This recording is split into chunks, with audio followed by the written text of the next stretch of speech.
तो इस नाम से विख्यात हैं। ये विख्यात जिस नाम से, वो बात हम बोल रहे हैं, हम गुरु जी का नाम नहीं ले रहे हैं। दूसरे, अति कंजूस का नाम भी अपनी वाणी से नहीं लेना चाहिए। थोड़ी बहुत कंजूसी तो सब में होती है।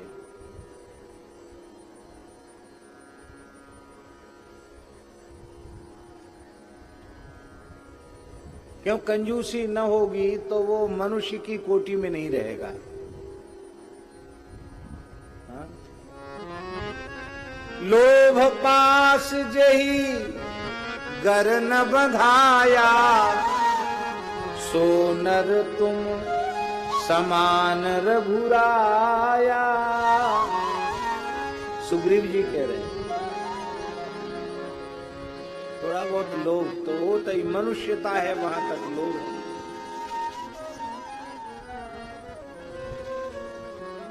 थोड़ा मोड़ा चलेगा, लेकिन अति कृपण का नाम नहीं लेना, भारी कंजूस।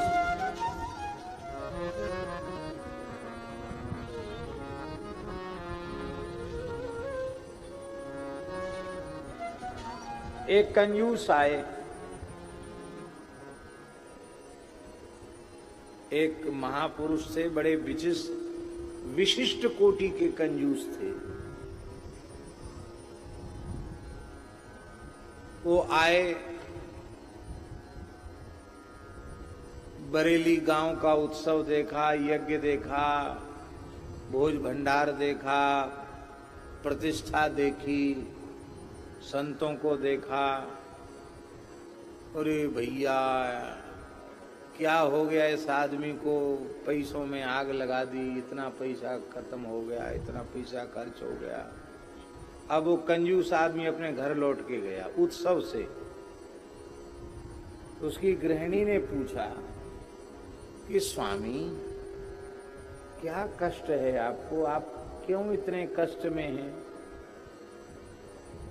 किसी ने आपको गाली दे दी है, आपका अपमान कर दिया है, या आपकी कोई चीज चोरी हो गई है, खो गई है, नष्ट हो गई है, आप इतने उदास क्यों हैं?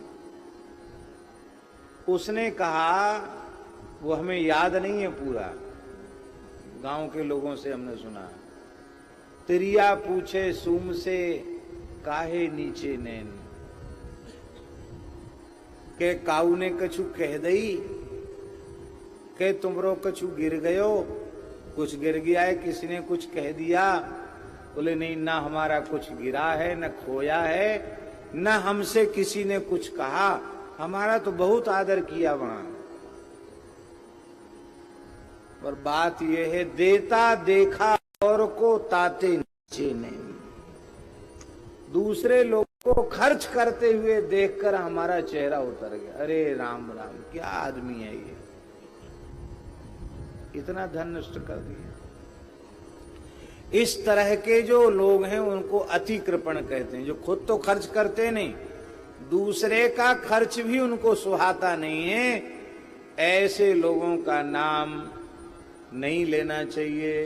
पता हो उनका अमुक नाम है तो भी सीताराम राधे श्याम करके बुला लो, नाम मत लो उनका, पाप लग जाएगा। अपने बड़े पुत्र का नाम नहीं लेना चाहिए और अपनी पत्नी का नाम नहीं लेना चाहिए। मनु महाराज कहते हैं इतने नाम लेना शास्त्र में वर्जित है। इसलिए गोस्वामी जी परम शास्त्रीय मर्यादा को मानने वाले हैं, इसलिए अपने गुरुदेव का नाम भी ले लिया और नाम नहीं भी लिया, क्योंकि बंदौ गुरुपद कंज कृपा सिंधु नर रूप हरि। नर हरि है ना, तो नर रूप हरि महामोहतम कुंज जासु वचन रवि कर निकर। अभी बाबा मिथिला में कथा हुई थी जो दरभंगा में, तो वहां एक अच्छे विद्वान पंडित ने पूछा कि तुलसीदास जी महाराज रामानंद संप्रदाय के साधु थे, पर उन्होंने अपने संपूर्ण रामचरितमानस में कहीं रामानंद शब्द का उच्चारण क्यों नहीं किया? अरे आचार्य वंदन करना चाहिए, रामानंदाचार्य जी का नाम लेना चाहिए। न गुरु जी का अलग से वंदन किया, न रामानंदाचार्य जी का वंदन किया।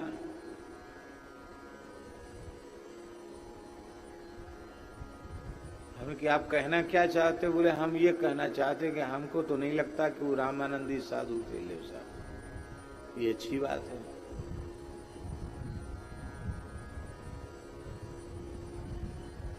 अरे उनकी परंपरा है।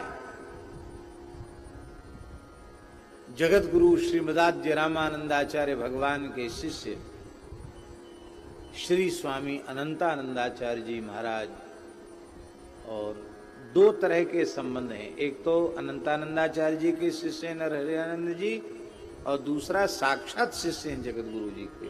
दो संबंध हैं। कुछ संस्कार अनंतानंद जी से मिले हैं, इसलिए वो भी गुरु है। बड़ा गुरु भाई गुरु के समान होता ही है। और श्री नरहरियानंद जी के शिष्य हैं गोस्वामी श्री तुलसीदास जी महाराज। श्री नरहरियानंद जी साक्षात सनकादिकों के अवतार हैं। बोलो भक्तवत्सल भगवान की जय। यहां तो नरहरिदास जी का उन्होंने स्मरण किया ही है। तो हमने भगवान की जैसी प्रेरणा हुई, हमने उत्तर दिया कि गोस्वामी तुलसीदास जी ने श्री राम जी में और श्री रामानंदाचार्य में भेद ही नहीं माना। जो श्री राम हैं वही श्री रामानंद हैं, और जो श्री रामानंद हैं वही श्री राम है। क्योंकि रामानंद स्वयं राम प्रादुर्भूतो महीतले। जब साक्षात श्री राम जी ही रामानंदाचार्य जी हैं और राम जी का बार बार गुणगान किया ही जा रहा है, तो अलग से कहने से भेद हो जाता। इसलिए आचार्य और भगवान में अभेद है, ये बताने के लिए उनको अलग से नाम लेने की आवश्यकता नहीं पड़ी। बोले और किसी ने? हाँ, सूरदास जी ने ऐसा किया। सूरदास जी ने 1.25 लाख पद लिखे, ऐसी प्रसिद्धि है। पर श्री वल्लभाचार्य महाप्रभु जो उनके गुरुदेव हैं, उनका यश नहीं गाया, अलग से कोई बधाई नहीं लिखी। क्या उनकी आचार्य निष्ठा कमजोर थी? जब श्री सूरदास जी 73 वर्ष भजन करके परासोली चंद्र सरोवर में भगवत धाम प्रयाण करने लगे, वो गुसाई श्री विठलनाथ जी जल्दी ठाकुर जी का राजभोग करा के और जल्दी परासोली आ गए, चंद्र सरोवर आ गए। उसमें सूरदास जी अंतिम अवस्था में थे। सूरदास जी के मस्तक को श्री गुसाई जी ने अपनी अंक में पधरा लिया और कहा, गुसाई जी ने सजल नेत्रों से कहा कि अब पुष्टि मार्ग का जहाज अब अंतर्धान होने वाला है, किसी को कुछ पूछना हो तो पूछ लो। उसमें अष्टछाप के महान कवि गुसाई विठलनाथ जी के सबसे लड़ेते शिष्य श्री चतुर्भुज दास जी ने पूछा, जय जय सूरदास जी, एक संदेह आपके संबंध में हमारे मन में उत्पन्न है रहो है कि आपकी आचार्य निष्ठा में तो कमी ना आए, पर आपने आचार्य चरण को श्रेयस क्यों नहीं गायो? श्री सूरदास जी ने कही, हे चतुर्भुज दास भैया, हमने तो श्री कृष्ण में, श्रीनाथ जी में और श्री वल्लभ में भेद ही नहीं माने हो, इसलिए अलग से हमें लिखने की आवश्यकता नहीं पड़ी, क्योंकि श्री श्याम सुंदर का यश ही आचार्य का यश है। इस आश्रय के पद में भी श्री सूरदास जी ने अभेद रूप से ही गाया है। एक अर्थ तो स्पष्ट है महाराज जी, भरोसो दृढ़ इन चरणन केरो, श्री गुरुदेव के आचार्य चरणों का दृढ़ भरोसा है। श्री वल्लभ नख चंद्र छटाविन सब जग माहेंद्र, श्री वल्लभाचार्य महाप्रभु के नखमण चंद्रिका के प्रकाश के बिना तो मेरे लिए सारे संसार में अंधेरा ही अंधेरा। आचार्य चरणों के आश्रय के बिना कोई साधन नहीं है जिससे कलिकाल में गुजारा हो जाए। सूरदास तो दोनों तरह से अंधा है, बाहर से भी भीतर से ही, बिना मोल का सेवक है, ये भाव। और दूसरा भाव, भरोसो दृढ़ इन चरणन केरो श्री वल्लभ। श्री वल्लभ माने श्री जी के जो प्राण वल्लभ हैं श्रीनाथ जी, उन श्रीनाथ जी के चरणों के बिना, श्री वल्लभ नखचंद्र छटाविन, श्रीनाथ जी के नखचंद्र की छटा के बिन सब जग माहे अंधेरो। श्रीनाथ जी के आश्रय के बिना साधन और नाही या कली में जासो हो नहीं। अब एक में ही दोनों हो गए कि नहीं? श्री वल्लभ में श्रीनाथ जी भी और श्री वल्लभाचार्य जी भी।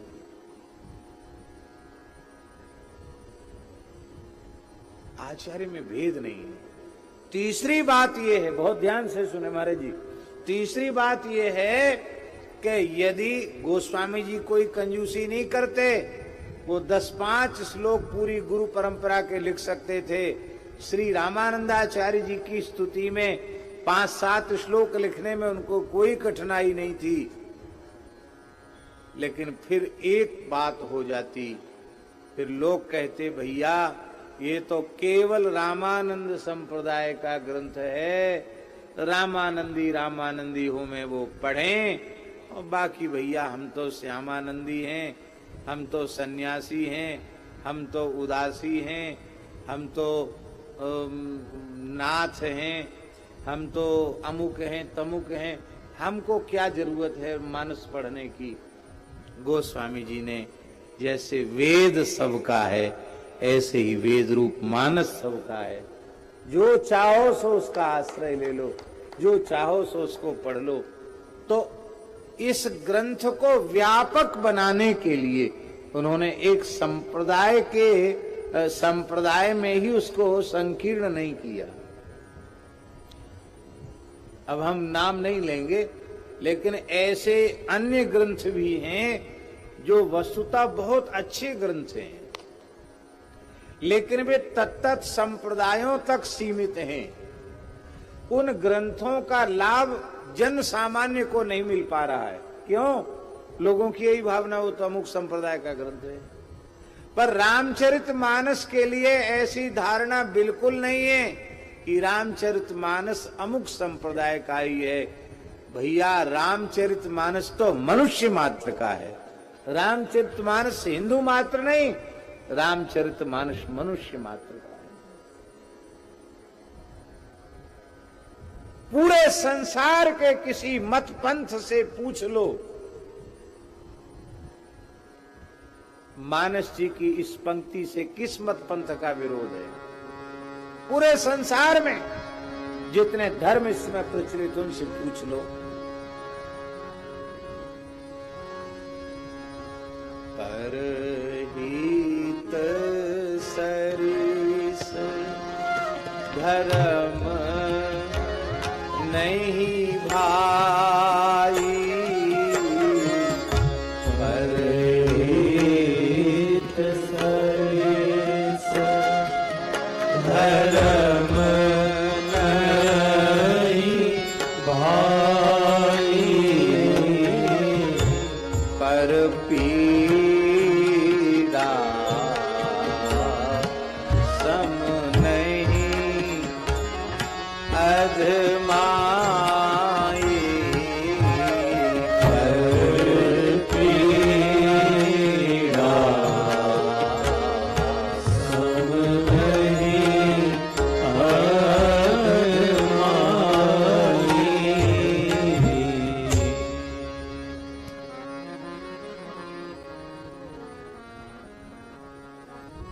एक विदेशी व्यक्ति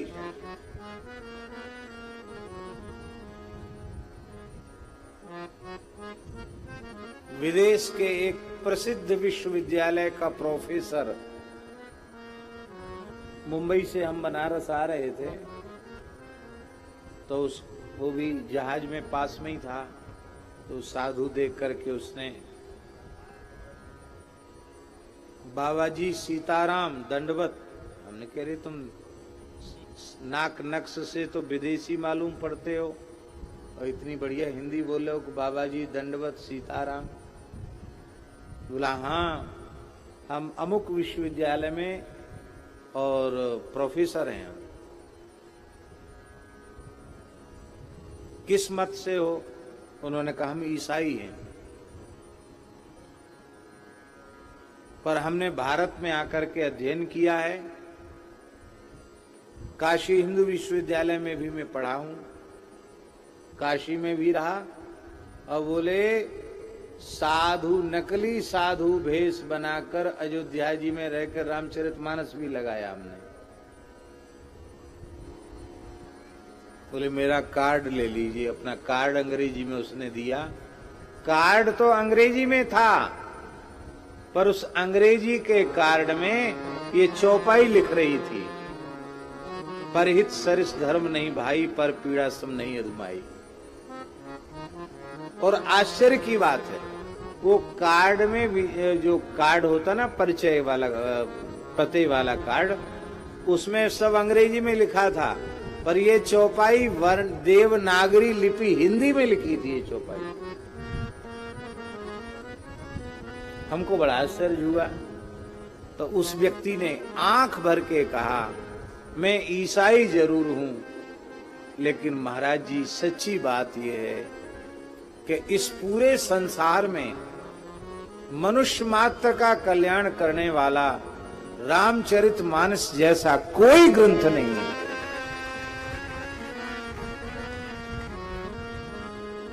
आश्चर्य है, पूरे संसार में मानस जी का जैसा प्रचार प्रसार हुआ है वैसा किसी का नहीं। क्यों न हो, ये प्रासादिक ग्रंथ है। बोलो भक्तवत्सल भगवान की जय। गुरुपद रज मृदु मंजुल अंजन, नयन अमी दृग दोष विभंजन, तेहि कर विमल विवेक विलोचन, वर्णौ रामचरित भवमोचन। बड़ी सुंदर गुरु वंदना गोस्वामी जी ने की है और संत समाज की भी वंदना की है। मुद मंगल में संत समाजो, जो जग जंगम तीर्थ राज। ये तीर्थराज प्रयाग क्यों कहा संत समाज को? चलता फिरता तीर्थराज। राम भगत जहाँ सुर सरी धारा, सरसई ब्रह्म विचार प्रसारा। भगवान की भक्ति, श्री राम की निष्काम भक्ति, यही ब्रह्मद्रवा श्री गंगा जी है। ब्रह्म तत्व का विचार, यही गुप्त अंतःसलिला सरस्वती है। और श्री यमुना जी कौन है? बोले विधि निषेध मैं कलिमल हरनी, कर्म कथा रविनंदनी वर्णी। कर्म कथा ही रविनंदनी श्री यमुना जी हैं, जो क्या करना चाहिए क्या नहीं करना चाहिए इसका विधान भी संतों की सन्निधि में बैठने वाले को हो जाता है। देखो तीन चीजें, श्री राम भक्ति रूपी गंगा में स्नान हो जाता है, ये संत रूपी, संत समाज रूपी प्रयाग का फल है। और ब्रह्म तत्व का यथार्थ विज्ञान हो जाता है, ये सरस्वती का स्नान है।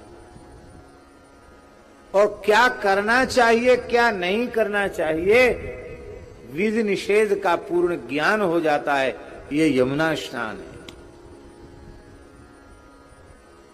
ये है संतों का तीर्थराज प्रयाग। और महाराज जी, ये जो भौम तीर्थराज प्रयाग है, इसमें स्नान का पुण्य लंबे समय तक तीर्थ का सेवन करने से मिलेगा। लेकिन ये जो संत समाज रूपी तीर्थराज प्रयाग है, ये कैसा है? मज्जन फल पे खीय तत्काला, मज्जन फल पे खीय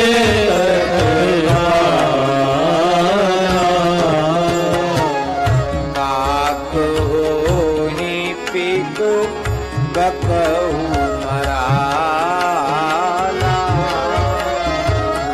काक होहि पिक बकहु मराला। जो कौआ जैसे हैं वो कोयल बन जाते हैं महाराज जी, इस संत समाज रूपी प्रयागराज में स्नान करते ही। कौआ कठोर बोलता काव काव, कोयल कितनी बढ़िया बोलती कू कू, बहुत बढ़िया बोलती। हमारा तो उतना मीठा गला नहीं, कोयल बहुत अच्छी बोलती है।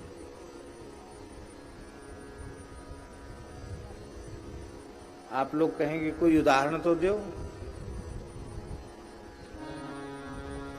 लंकनी कौवे से भी खराब बोलती थी। हनुमान जी को उसने देखा, हे सठ, बताओ, ज्ञानी नाम अग्रगण्यम हनुमान जी को कह रही सठ,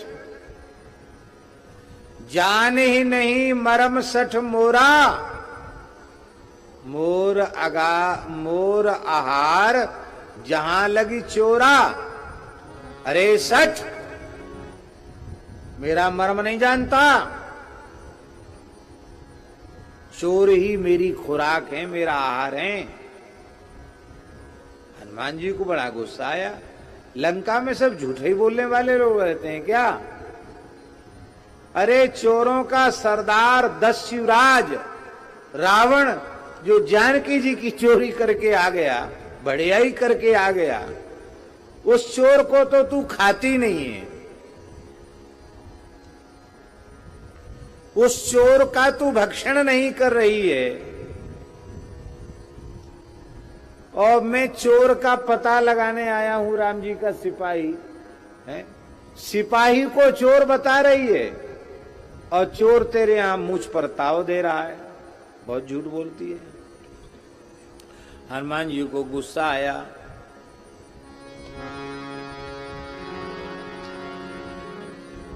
मन में आया एक घूंसा जड़े ही दें इसको, जो होगा सो देखा जाए।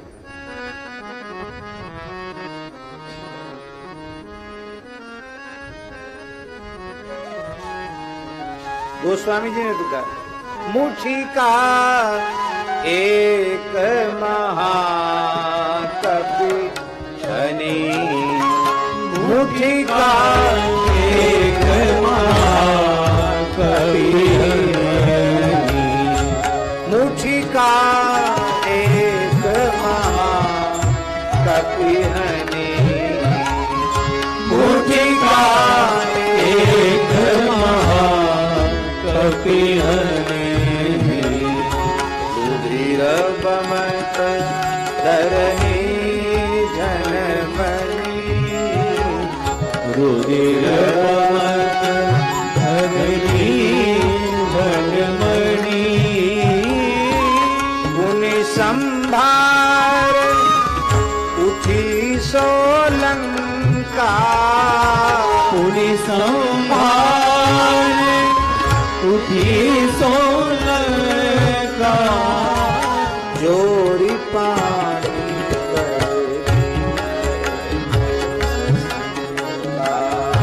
जोरी पानी करे विनय सत्संग। बोलो सत्संग हुआ? सत्संग तो ही हुआ। उसने कहा सठ और चोर, हनुमान जी ने तप्पड़ जमा दी। वाल्मीकि रामायण में एक विशेष बात लिखी है, वाल्मीकि रामायण में लिखा है कि हनुमान जी को गुस्सा तो आया, लेकिन उन्होंने थप्पड़ मारते समय रोक लिया गुस्सा।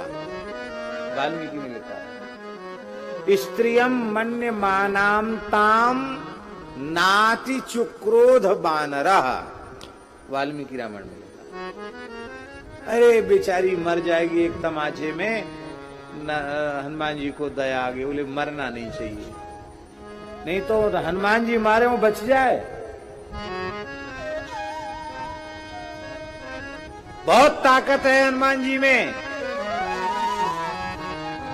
अतुलित बल धामम हेम शैलाभदेयम्। बहुत बल है, अतुलित बल के धाम है श्री हनुमान जी महाराज। कितना बल है हनुमान जी में, पुराण वचन है, वायु पुराण में। 10,000 मत वाले हाथियों का बल देवराज इंद्र के एक ऐरावत हाथी में होता है।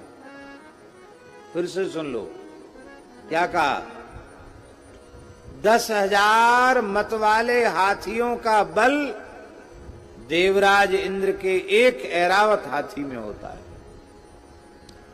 और 10,000 ऐरावत हाथियों का बल एक इंद्र में होता है। इंद्र कोई सामान्य नहीं है, 10,000 ऐरावत हाथियों का बल एक इंद्र में होता है, और 10,000 इंद्र का बल हनुमान जी के एक रोए में है। 10,000 इंद्र की ताकत हनुमान जी के एक बाल में, एक रोया में है। अतुलित बलधाम। और वो हनुमान जी घूसा लगा में वो जिंदगी बच जाए, कैसे संभव है? हनुमान जी ने कृपा की। भैया सत्संग कई तरह का होता है। विनय पत्रिका में गोस्वामी जी ने कहा, जब द्रवहि दीन दयालु राघव साधु संगति पाइए। जब द्रवहि दीन दयालु राघव साधु संगति पाइए। जेहि दरस परस समागमादिक पाप राशि नसाइए। जेहि दरस परस समागमादिक पाप राशि नसाइए।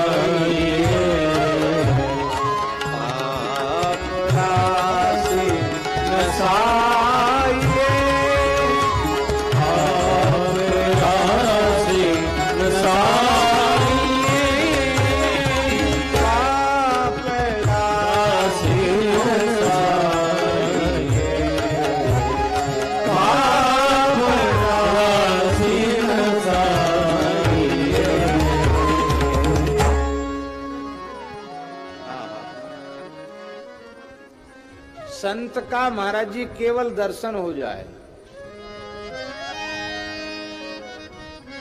इतने से ही लाभ हो जाता है। दर्शन में भी जरूरत नहीं कि हम संत को देख लें, हमारी नजर भले ही संत पर न पड़े, संत की ही दृष्टि हमारे ऊपर पड़ जाए।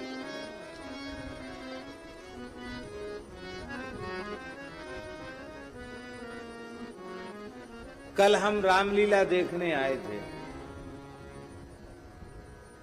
बड़ी सुंदर रामलीला हो रही है। हमारे मथुरा के चतुर्वेदी विप्र मूल ग्रंथ रामचरितमानस के आधार पर बहुत सुंदर रामलीला कर रहे हैं। थोड़ी देर हम लीला में बैठे थे, लीला मंडली के व्यास जी तो इतनी बढ़िया एकदम मीठे कंठ से चौपाई बोलते हैं कि आनंद आ जाता है, बहुत सुंदर गाते हैं। तो कल जयंत का प्रसंग हम लोगों ने लीला में देखा।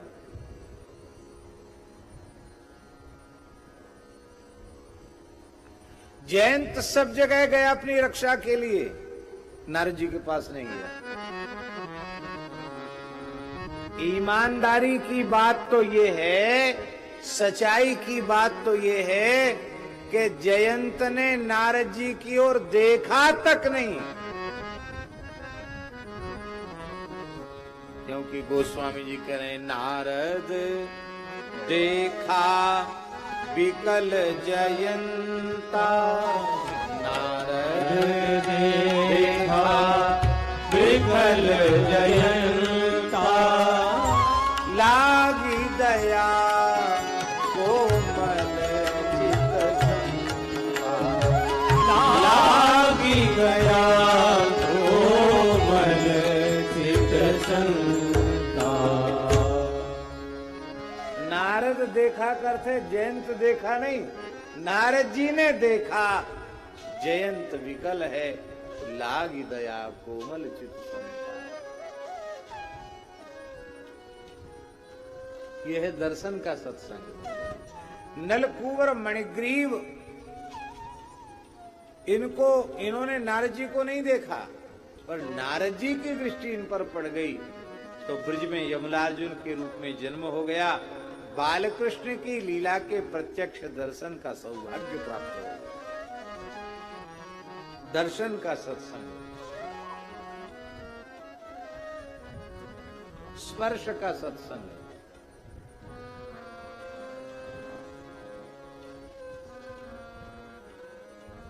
स्पर्श का सत्संग। संत छू दें, प्रेम से छू दें तो भी जीव का कल्याण है। और मान लो गुस्सा में छू दें तो, क्रोध में छू दें तो, क्रोध में छू दें तो भी कल्याण ही है।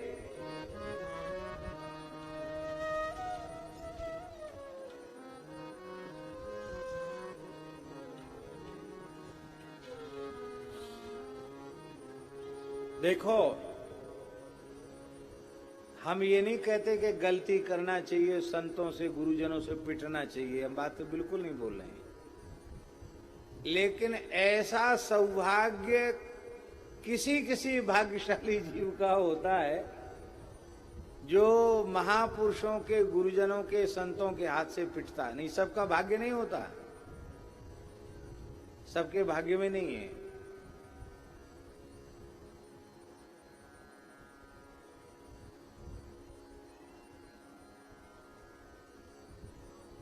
हमारे पूज्य खाक चौक वाले महाराज जी कहते थे, बाद में तो वृद्ध थे, पहले तो महाराज जो हाथ में आता उसी को फेंक के मार देते थे महाराज जी। पुराने संत, त्यागी, तपस्वी महापुरुष, और वो कहते थे कि साल भर हमारी टोका टोकी सहन कर ले, हमारी डांट डपट और मार खा ले, तो पूरे भेष भगवान में भारतवर्ष में घूम के आएगा। रहने के मामले में, साधु साई के मामले में उस पर कोई उंगली नहीं उठाएगा।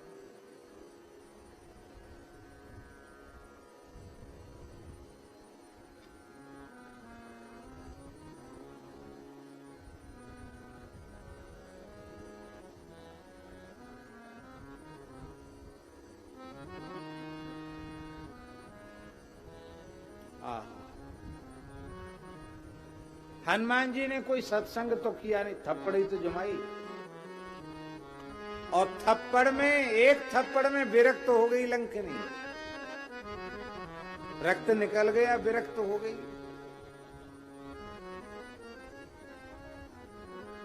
और महाराज तुरंत उसकी सद्बुद्धि आ गई।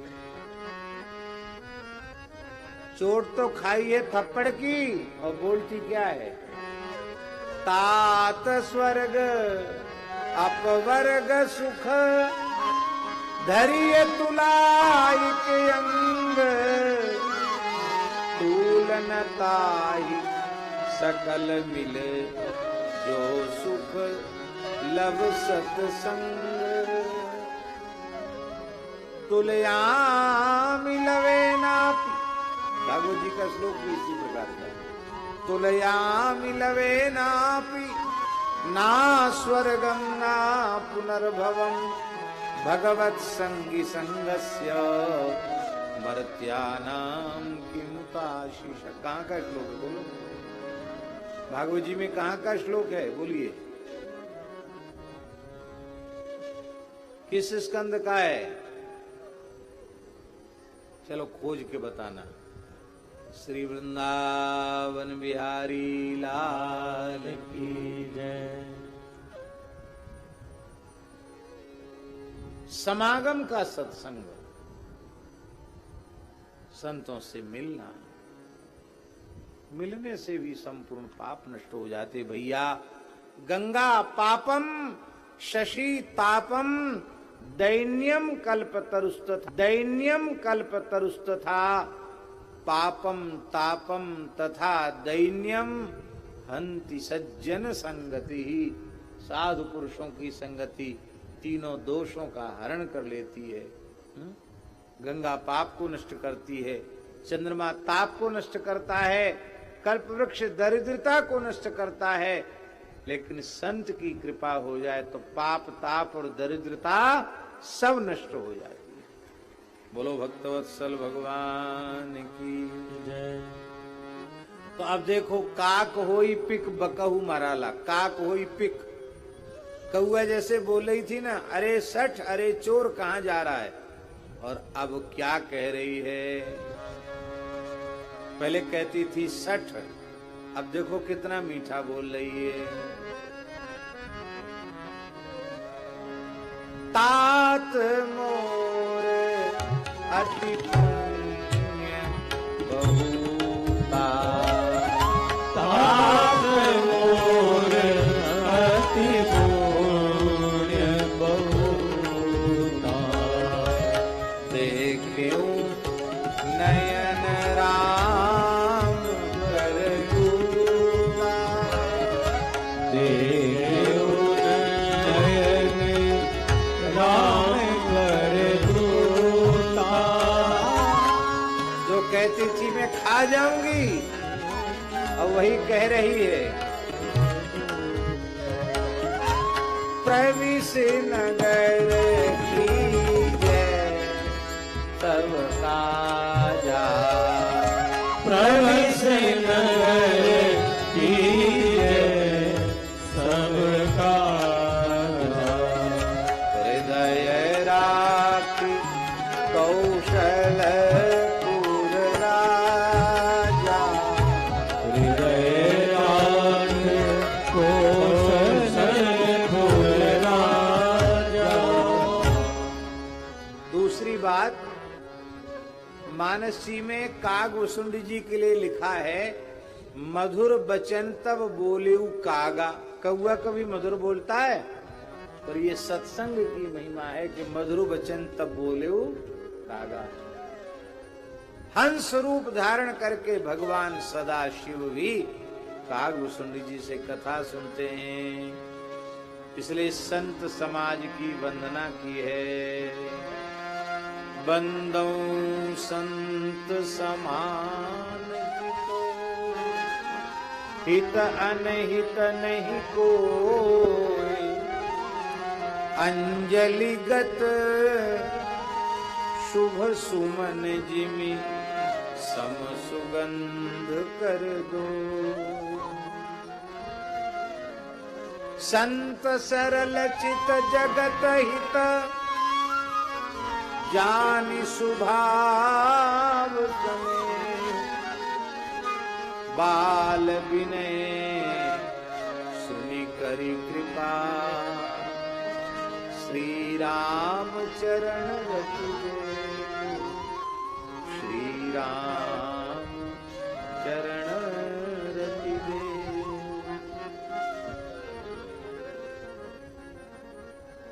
लो साहब, गो गोस्वामी जी भी विलक्षण वंदना भक्ति के, वंदन भक्ति के आचार्य हैं। सब देवी देवताओं की, पंचदेवों की, गुरु जी की, सबकी वंदना तो करते ही हैं। संतों की वंदना के साथ साथ दुष्टों की भी वंदना करते हैं। गजब का समदर्शित्व है गोस्वामी जी में। दुष्टों में भी अपने राम जी का अनुभव करते हैं। बंदऊ संत असज्जन चर, बंदऊ संत असज्जन चरणा, दुख प्रद उभय बीच कछु वरना, दुख प्रद उभय बीच कछु वरना।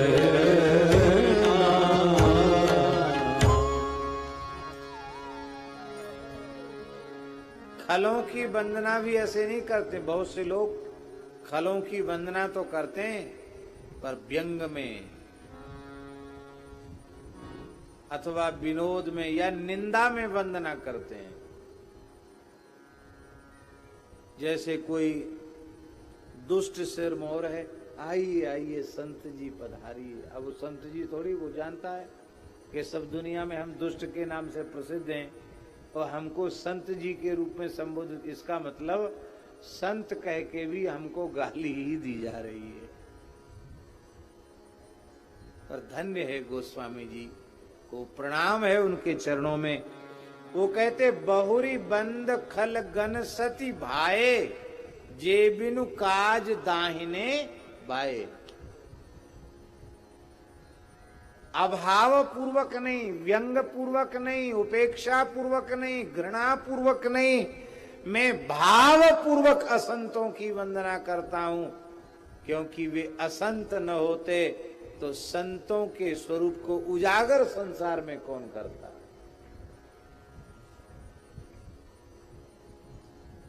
आप बताओ, रावण न होता तो विभीषण की भक्ति कौन जानता, हिरण्यकशिपु न होता तो प्रहलाद जी की भक्ति कौन जानता। अरे कलिकाल में राणा विक्रम न होता तो भक्तिमती मीराबाई की भक्ति को कौन जानता।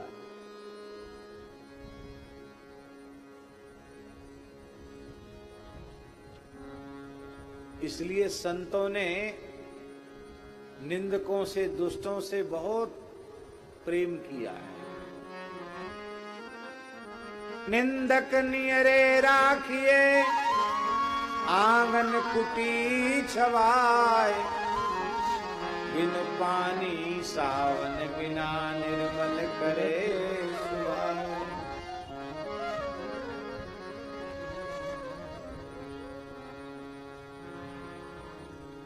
साधो निंदक मित्र हमारा, साधो निंदक मित्र हमारा, निंदक मित्र हमारा, निंदक मित्र हमारा, साधो निंदक मित्र, साधो निंदक मित्र हमारा। निंदक को नियरे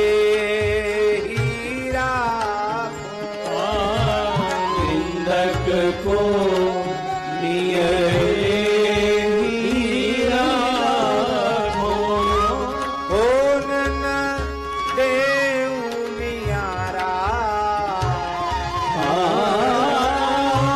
हो न देव नियारा,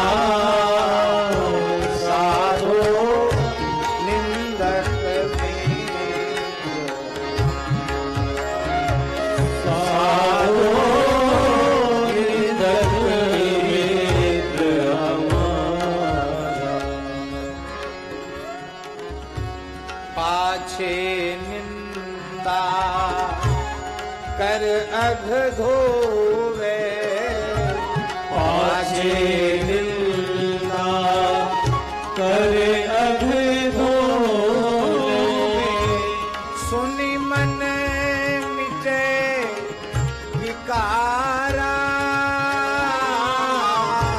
सुनि मन मिटे विकारा,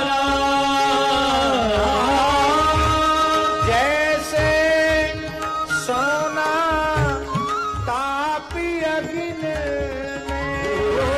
जैसे सोना तापी अग्नि में, निर्मल करे सुनारा, निर्मल करे सुनारा, साधो निंदक मित्र सारो निंदक मित्र हमारा।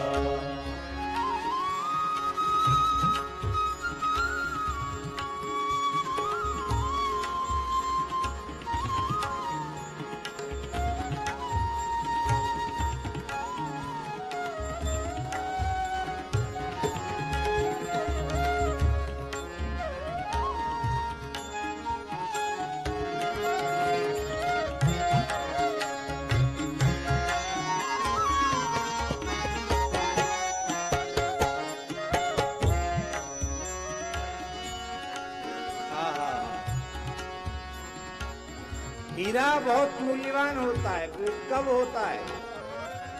जब हजारों घन उसके ऊपर पड़ते हैं।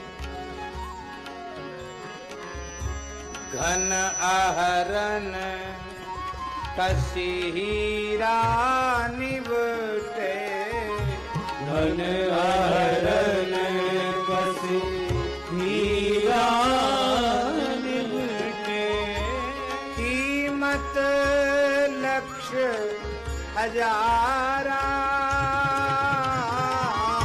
कीमत लक्ष्य हजारा,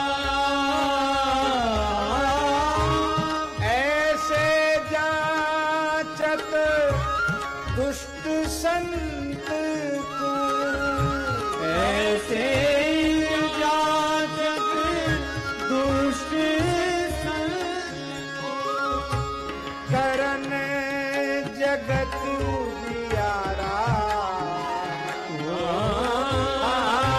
करन जगत उजियारा, साधो निंदक मित्र हमारा, सारो निंदक मित्र हमारा। सुखी रहो निंदक जग माही, सुखी रहो निंदक जग माही, रोग न हो तन सारा, रोग न हो तन सारा, हे निंद को सुखी रहो, निरोग रहो, स्वस्थ रहो, मस्त रहो। सुखी रहो निंदक जग माही, रोग न हो तनु सारा, सुखी रहो निंदक जग माही, रोग न हो तन सारा, हमारी निंदा करने वाला, हमारी निंदा करने वाला, उतरे भवनिधि पारा,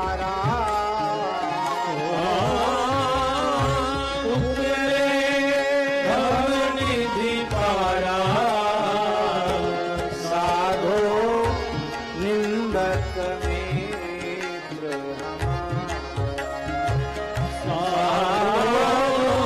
निंदक मित्र हमारा।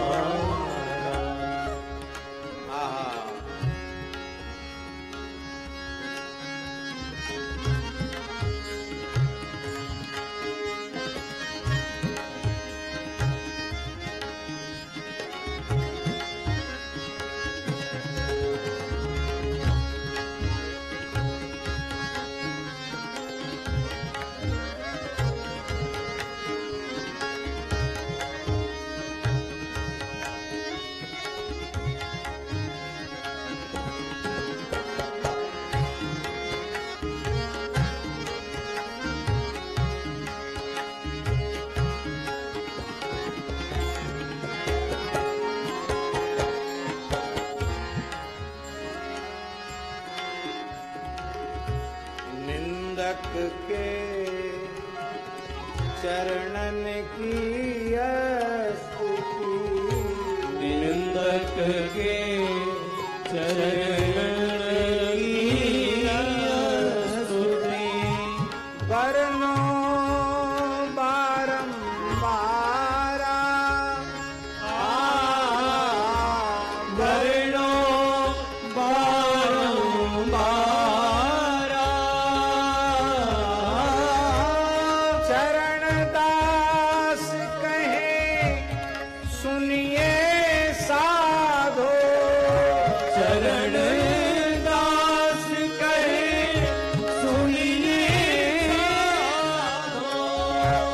निंदक साधक भारा,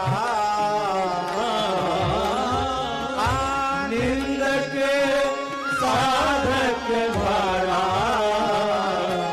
साधो निंदक मित्र हमारा, निंदक मित्र हमारा, साधो निंदक मित्र, साधो निंदक मित्र हमारा, साधो निंदक मित्र, निंदक मित्र, निंदक मित्र हमारा।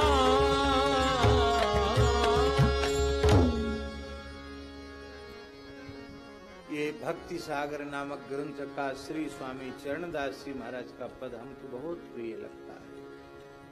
हम लोगों की समझ में आ जाए, ये छोटी छोटी बातों पर जो हम एकदम विफर जाते हैं, ये उतावलापन, ये आक्रोश, ये सब समाप्त हो जाए। देखो, साधक को, साधु को, भक्त को, वैष्णव को, ब्राह्मण को, सज्जन को कोई ऐसा काम नहीं करना चाहिए जो निंदा के योग्य हो, क्योंकि भेष भगवान का है, इसको लजाना नहीं है, ऐसा काम नहीं करना।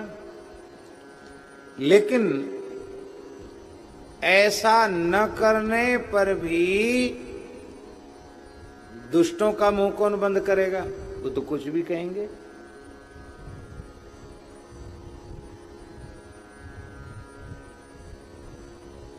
उससे नाराज नहीं होना, उनको अपने इस पथ में परम उपयोगी मानना, उनका उपकार मानना।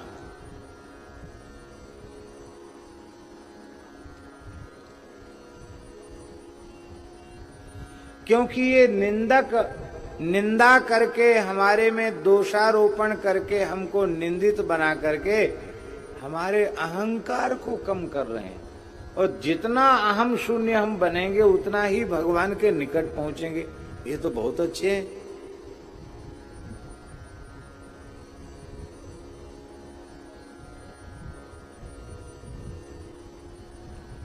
हमारे महाराज जी के पास एक महापुरुष रहते थे,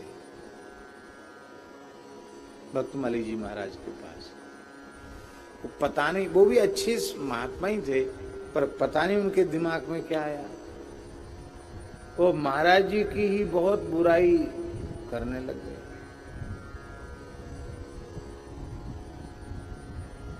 ओ महाराज जी की भी बुराई किससे? सुदामा कुटी की घटना है, पूज्य श्री सुदामा दास जी महाराज से। जाने क्या क्या कहने लगे।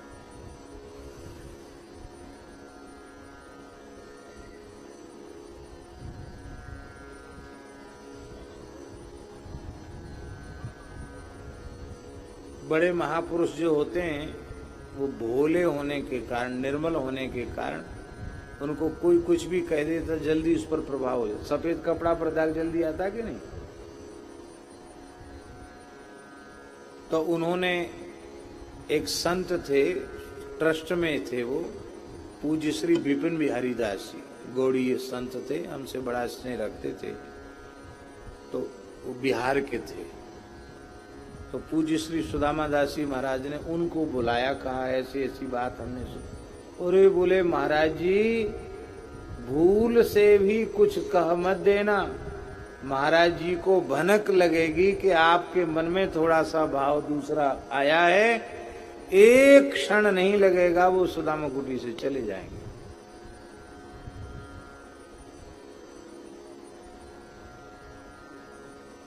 आपको ये सब बात कही किसने?